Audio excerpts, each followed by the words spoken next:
We are definitely not done. I think we need to make that very clear. Women are investing far less than men. We're not encouraging them to invest as much as we should. We cannot stop. All of us have a responsibility, the men and the women and people regardless of their gender. In my research, I've collected data on transactions that men and women as brokers have conducted, and there I find that female brokers, they trade larger transactions that are more profitable. So they make on average a similar revenue to their male colleagues, but the male colleagues trade more often. And every time you trade, of course, there's a settlement risk and operational risk. So in fact, I would classify them as more successful.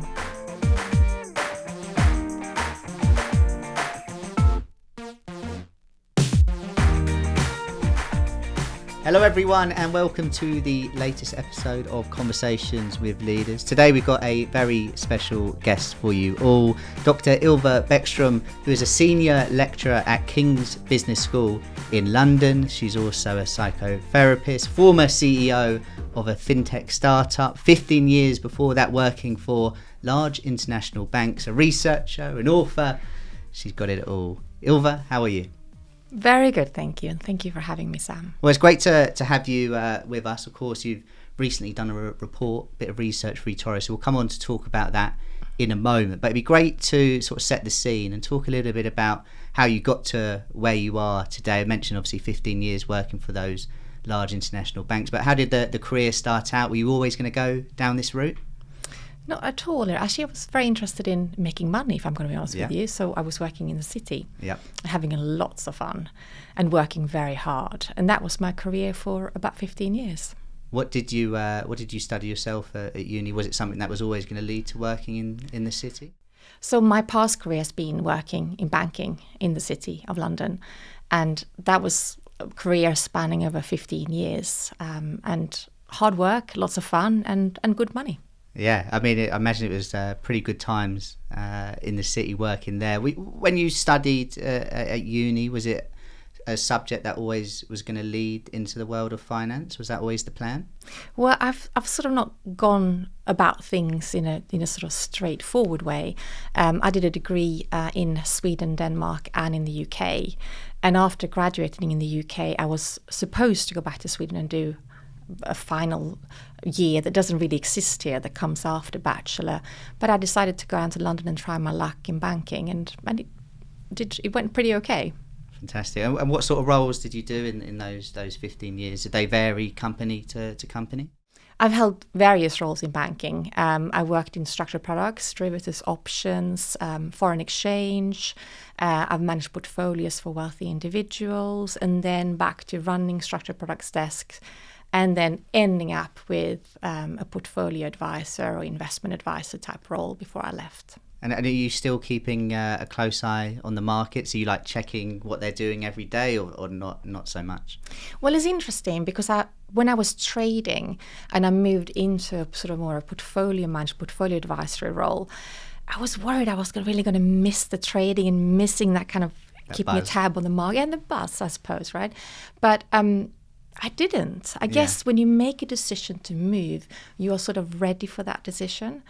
So I don't watch the markets constantly now. Of course, I keep a little bit of an eye on things, but I have so many other things to focus on now. Yeah, and it's probably less stressful. I mean, I used to start when I started trading myself, and you're in front of the screens the whole day. It can consume you, and then I guess taking a bit of a step back can be a good thing. But as you mentioned, you're doing lots of other things at the moment. So your role at the moment at King's Business School, can you talk a little bit about that? Yes, so I'm a researcher, Yep. And that comes after having completed a PhD, of course. And I lecture in corporate finance mainly to master's students, but really my role is mainly research. And my research focus is gender equality in finance. Women as consumers of financial services and women as employees in financial services.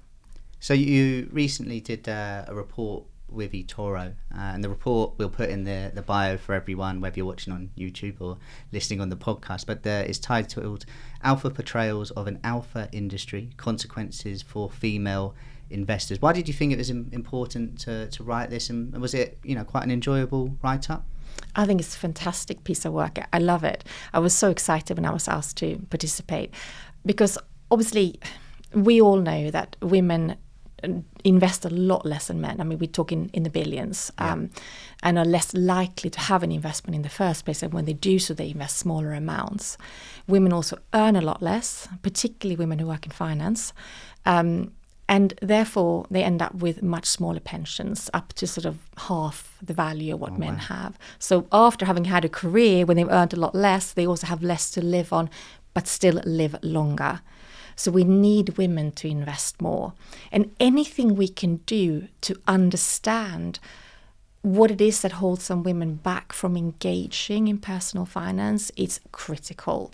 And this was a fresh take on looking at the problem, because we know that the industry is rife with jargon. We know it was created by an alpha culture, really servicing an alpha culture. But most people in society are not like that, men or women or non-binary, whatever gender you identify with. And therefore, we need to find ways for the industry to adapt to service a wider client base and attract the people who don't invest today. So we went about looking at how women and men, or how gender, if you like, is portrayed in films and series that are about finance and trading. That was the project was about. And we'll come back onto that in a moment, because obviously things aren't perfect at the moment. Have they got better? I mean, obviously when you started your career in finance, has it got like significantly better since then, or is there actually still quite a lot of work that needs to be done? So Sam, you just say things aren't perfect. Yes. I think that's an understatement. Mm-hmm. So we have a problem. When I was working in banking, I noticed that we seem to treat our women clients differently to male clients, and we also treat women in the office different to men. And it was more challenging to have a career as a woman. And my research shows this quite strongly, that there are a lot of career barriers for women working in the city, working in finance. And my PhD was then looking at the way we give investment advice to men and women. Mm-hmm. And I discovered there was bias in advice provision to women compared to men, where women are underestimated in terms of their confidence, knowledge, and risk tolerance, and recommended to invest in lower risk portfolios. So it doesn't just come from the women themselves. Yeah. So the short answer to your question is things are definitely not perfect. Yeah, there's a lot of work that needs to be done. When you were starting out, were there any, I don't know, heroes is the right word, like was there an inspiration for you, like within the industry, or was it a family member or someone else that had worked in that industry that you looked up to, that drove you on, or not really? Not really. No inspiration, I'd say. The inspiration is an internal motivation, I think. And that's what drove me out of the industry too, in a sense, because I wanted to take the knowledge I'd gained to transition that into helping people instead, and actually using my, I suppose, intellectual capabilities to doing some proper research. I can actually improve the world, essentially. And inspire people as well. Let's go back to the report then, and some of the research highlighted how negative gender stereotypes in finance media can discourage women from investing. The question is, what steps can filmmakers and content creators do to create more inclusive and accurate depictions? Well, the way that women and men are portrayed in these movies and series is very gender stereotypical. So you can imagine, if you watch maybe Big Short or Wolf of Wall Street, you can imagine women are sort of cast in sideline roles, and the men are powerful and making lots of money, they are at best wives or mistresses, and worst in other roles, sexualized roles. So there's a lot of work that can be done. However, the movie industry, we're not going to be able to change it, are we? But we can, of course, encourage it to portray perhaps an inclusive male leader, which we are seeing some examples of that. It's not like it doesn't exist. And to portray capable, strong women who are successful in finance. without necessarily adapting those alpha characteristics that we so often see happening. Yeah, I mean, it makes sense, doesn't it? I think when you think of those films and the way you explained it there, I wonder how many people are even aware of that before. So I think this report highlighting that is massively important. So I do encourage people to go and check that out. Back to financial institutions. I mean, how can they address the barriers between gender and help improve, women when it comes to investing? Well, ideally, you'd want to just redesign it from scratch, but I don't think that's possible. So we have to sort of fix the plumbing from the outside. Yeah. What I want to make really clear is that we do not need to fix the women. The women are great, and lots of men are fantastic. The problem is that they're not being looked after in the right way, because women were excluded from finance for so long. It wasn't until the mid-1970s that women could open bank accounts without having a male signature and things like that. So if you like, it's a newer domain to a woman than it is to a man. Yeah. So how you treat a woman when it comes to money really matters. The language you use. I mean, nobody wants to be called an aggressive investor, do they? No. Most men don't want to be called that either. So we have to really think about things like that and make her feel like she is worth investing in. Because if she doesn't feel patronized and she feels that you will take the time to, if needed, educate her, take her along with you on the journey, she'll be a very loyal client. If we could fly away now to a new planet, start afresh, and you were to build everything from the ground, what would be the most important things to do to improve that? Well, I would be... You've got freedom to do whatever you want. Yes, to create your own country, your own financial services. Fill a room full of diverse people with as many backgrounds as you can possibly imagine. And with issues, without issues, just to get them in a room and design it together. Yeah. Don't design it in one monoculture. And then you'll end up with a system. I wonder if we would have any skyscrapers, I wonder if computers would have that shape. I wonder, I don't know, because we wouldn't know. But it would be fantastic, because then we'd get an accessible language that would work for everybody. We'd have an inclusive industry. We'd have things that really work for people. We'll have pension statements that people can understand. Well, yeah, if we fly out to a new planet, we've got it all sorted then, the way we want to do it. So main differences then between financial advisors when it comes to women and men. What have you really noticed, and also how can we, improve? Any differences that are there? So I want to deal with the investor separately and the advisor separately, if that's okay. So if we first look at the investors and what the differences are, because there are some differences on average between how men and women prefer the attitudes and behavior in terms of investing. So my research and other research shows that women feel less knowledgeable, they are less confident, and they are more risk avoidant when it comes to making investment decisions.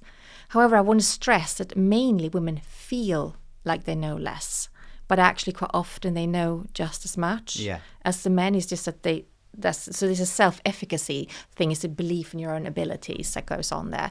But I think that's got to do with the prior exclusion, that it feels more like a new domain.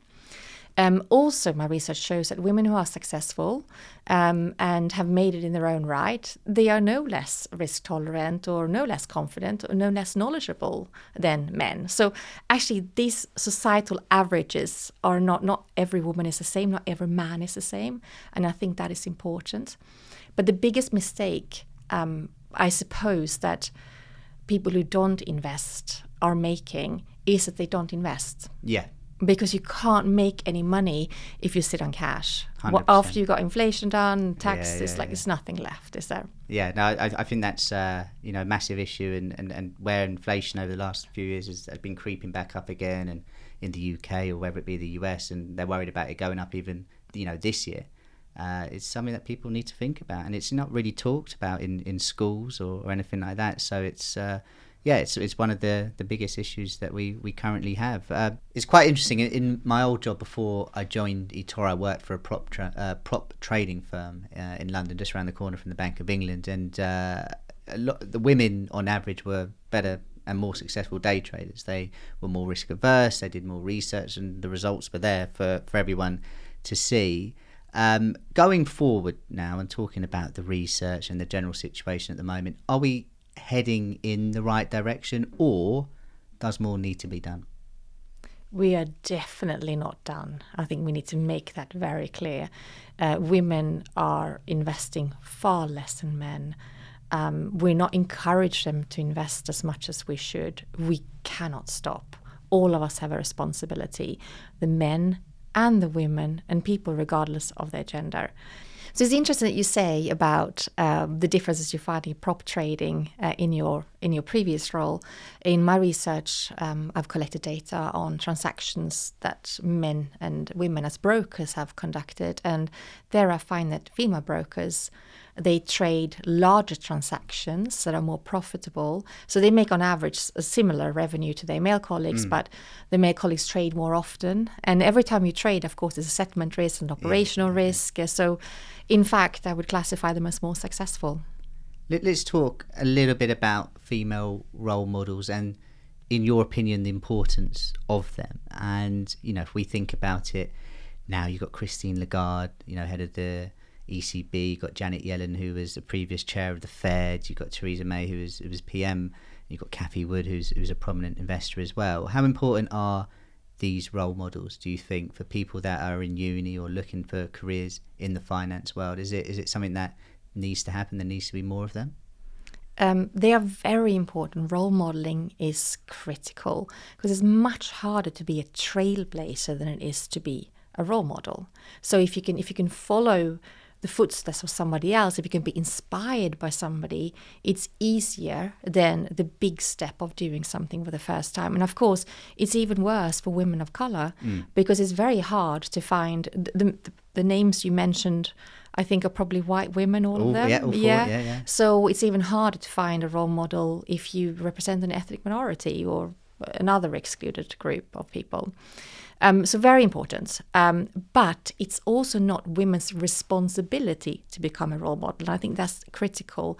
We need everybody around us, regardless of gender. And I'm looking at you as a man, Sam. Guilty. To help them. You're not guilty, No. but you have a part to play to help women and men around you, to support them in their careers and look at them for the abilities and skills that they bring and not for their backgrounds or gender or whatever.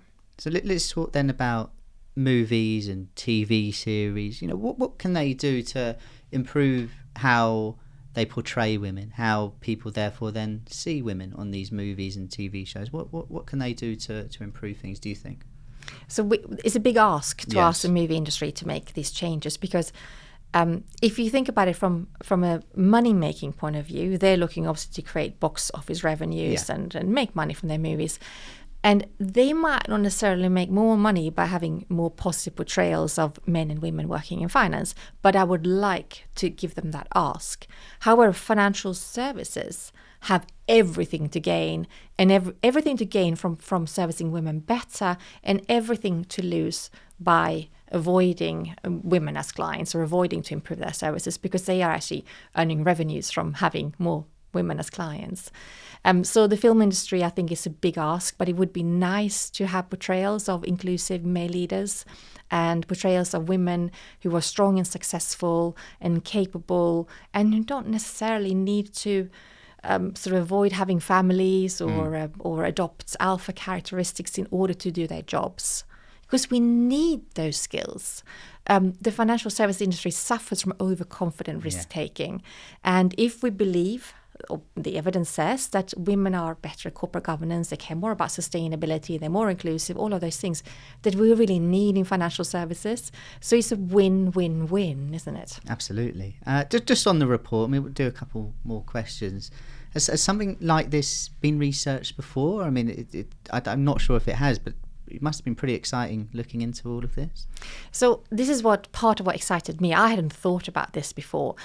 What I had thought about before is that social influence is important, and how that affects our attitudes and behaviors, and how men who are exposed to, for example, having daughters or more gender inclusive policies become more aware and become more inclusive in their leadership skills, for example, in their styles.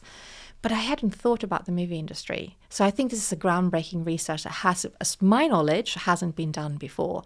And I think eToro doing a really good job here, because from what I understand, there's going to be a campaign this whole year, and hopefully not just 1 year, but it's going to be sort of a change of style, I'm hoping, to actually cater better towards women and encourage more women to invest. And I think this is a really exciting take on that. 100%. It'd be great to catch up in a year's time as well, to see that progress, and hopefully things will improve and continue to, and it's not something that is just, like you said, going to last a year. It needs to be an ongoing thing. Final question, and you've done some research previously where you researched on financial advisors and how they perceive millionaire investors differently based on gender. Could you elaborate a little bit on that, and how these perceptions influence the advice given to women versus men, and what implications this has for gender equality in financial advising? So this is part of my PhD research, and I designed basically little scenarios, if you like, pen portraits of investors, where I would design one as a 45-year-old hedge fund manager called Amanda, for example, having $5 million in her bank account, lucky woman. Yes. Oh, successful woman, shall we say? Yeah. And then I would change the name to Peter or something, so becoming a man. And then I would show these scenarios to lots of different financial advisors, and I would ask them to rate how in control they think this person is of their investments, how much they know about investing, and to recommend a portfolio with varied risk tolerance, with sort of risk and return profiles. Yeah.